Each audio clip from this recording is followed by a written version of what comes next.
cannot believe we got to see Eggman piss on the moon. To get ready for the Sonic 3 movie, I did decide to go for a Shadow the Hedgehog inspired look since I am a shadow girl through and through. For this look, I decided to go for an emo-inspired smoky eye look, and in order to emulate this idea, I did decide to go for a lighter foundation. I am using the e.l.f. Camo CC Cream in shade Fair 120, and I just put this on my face like usual, and I blend it out with a beauty sponge. Once you look like a ghost, or if your skin is as white as a marshmallow like mine, as I've been told by a random drunk man before, we move on to our concealer. The concealer I used was the e.l.f. Hydrating Camo Concealer in shade Fair Rose, and for my concealer mapping, I put some on the sides of my jawline under where my contour is going to be to make it more of a snatched look, and I dragged my concealer onto my eyelids just to amplify the paleness in my face. For contour, I used the e.l.f. contour wand, and I'm going a little bit more heavy in with this contour just so my face again looks snatched, because we're going for a more smoky, mysterious look. And to set my entire base, I use the Maybelline Fit Me powder, and I use a regular powder puff, and I want this entire face to be matte, so I set this everywhere. Now for eyes, I had to pull out the greasy ass James Charles palette, and I just took a simple red shade from the palette. And guys, I spent so long just packing this red shade in to my crease and underneath my waterline and just blending it out, blending and blending and blending. I also tried to blend the red out into like the corner to kind of form a little bit of like a wing on the outline of my eye, if that makes any sense. I then used this dark red shade from this Naruto palette, and I packed this darker red shade along my lash line. I then took this Essence eyeliner pencil to draw a wing along my eye, connected this wing to the bottom of my lash line as well, and I just blended that in. And then I used the same eyeliner pencil to do my eyebrows. I used the same pencil to do the outline of my lips, and since I didn't have a black lipstick, I used the black shade of the James Charles palette, and I just took a brush and I packed it onto my lips. And this is how the final look turned out. It's absolutely taking it. Now I'm all ready to go see my husband in the theater.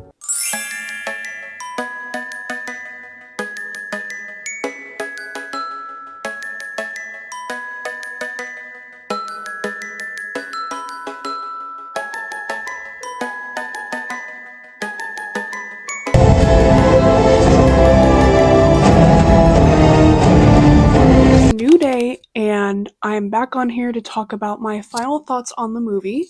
Just for a little bit of context, I have been a Sonic fan since I was a little girl. It's a little bit embarrassing, but I was like literally in 5th grade reading Shadow fanfics.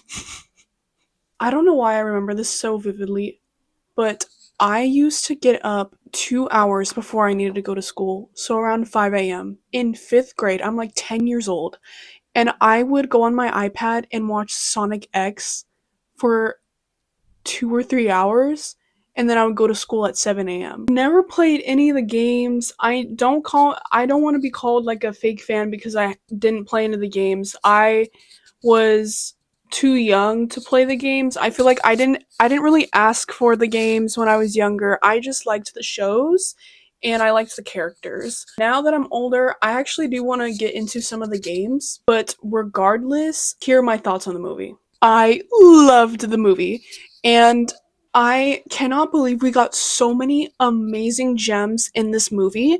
Disclaimer before I start talking about it, obviously there's going to be spoilers. I cannot believe we got to see Eggman piss on the moon. My super laser piss! Except I'm not gonna piss on the earth. I'm gonna go higher. I'm pissing on the moon! How do you like that, Obama? I pissed on the moon, you idiot! I cannot believe we got to see both Sonic and Shadow go Super Sonic and Super Shadow, and we got to see that over Live and Learn. The Live and Learn scene, oh my gosh, in the theater, oh my gosh, in the theater when that was happening, I went from my seat and I was like, What? This is a moment in history! Take a picture! oh my gosh, like no way we're getting this. It was such an experience to see this in the theaters. Not only that, but the teaser at the end of the movie, and we got to see the reveal of Amy Rose. Oh my gosh, Amy looks so adorable. Whenever I was in the theater and I saw her at the end, I knew it was going to be Amy, but also I am obsessed with how they did her character design. She literally looks so cute, and I don't know if it's because I can't see it too well in that one shot she was there, but it looks like she doesn't have her headband, so I wonder if that's something that they're going to make significance in the movie, in the Sonic 4 movie. Maybe she'll be gifted a headband or something like that, and it'll be like a cute little moment. I also need to talk about Son Amy for Sonic 4. What do you guys think that they're going to do with Son Amy? Do you think it's going to be like a reverse Son Amy? Or do you think it's going to be like Sonic X Son Amy, where, and pretty much in a lot of the Sonic universes where Amy is not her own person and she's really obsessed with Sonic, and Sonic's just like, you could tell he likes her a little bit, but he's not too into it. I honestly hope it's not that Son Amy. I honestly hope it's not that dynamic. I hope it's a little bit more of a reverse Son Amy. I think that would be cute, kind of like Sonic Boom. Take a shot every time I say Son Amy in this portion of the video. I love Sonic Boom's dynamic of Sonic and Amy's relationship because it's more like Amy is her own independent woman, and you could tell that they both like each other, but I feel like Sonic is just like a little bit more obsessed with Amy and Sonic Boom, and I hope we see a little bit more that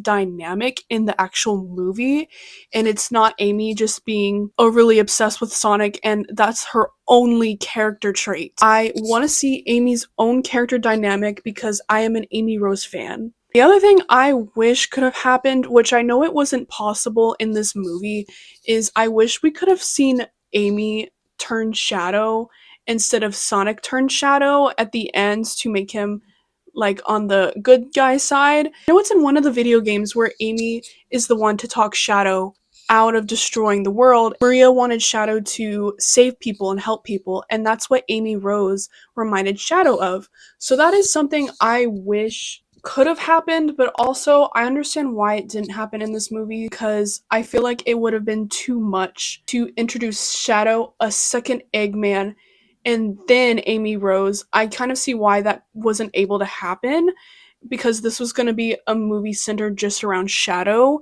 and adding another Sonic character would have been a little chaotic for this movie. So again, I get it, but a girl can dream. Honestly, if you liked the second two movies, you'll love this one even more. It's a really good movie. I just feel like the only thing you have to kind of look past as a viewer, especially if you're a viewer around my age, like I'm about to be 21, the humor in these movies, it's not the best, especially if like you're an adult viewing the movie, but also you have to keep in mind it's literally a kids movie. The humor is going to be a little corny, and that's just something you kind of have to look past a little bit. Other than that, it was an amazing movie. I cannot wait to see the next one. I also wasn't able to show it too well the other day, but look at all the merch that I got from the movie theater. So they were out of the Shadow Cup, but I was able to get this Sonic one, which is still cute. But they did have the Shadow popcorn bucket. They have him on his regular form and then his Super Shadow form. So cute. I love this. And then they literally gave us a Shadow poster for free. And this honestly is so fire. Like, look at this. This is honestly so cool. Like, I like the symbols and I love how it's just shadow. I'm just deciding where I'm gonna put that in my room because obviously, like, this aesthetic doesn't clash too well with like the rest of the stuff in my room. So we're just gonna see what place I can put that poster in because it doesn't really go with my room, but we'll see. I am just so happy I was able to see the movie because honestly, I feel like the this is gonna sound a little corny, but it is true. The person that was really viewing that movie was 11-year-old me. And it was I feel like my childhood is very fulfilled now after seeing that movie. And I feel like Paramount and Sega really do listen to their fans, especially when we got that first design of like that horrifying looking Sonic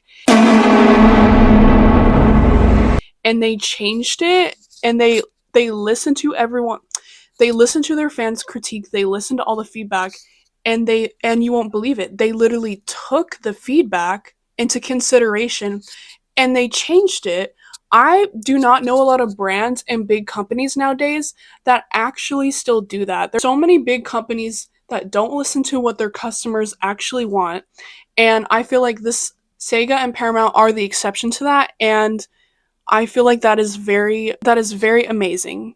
And it was so fulfilling. I feel like 11-year-old Avery just feels so fulfilled after seeing this movie. That concludes for today's video. I'll see you guys next time. Bye! I just want to let you know I support all Stobotnik art, fanfic. It's great. As long as we're not harming anybody, it's all good. And I don't know, old man Yowie's cool sometimes too, I guess. Toxic Yowie's the shit.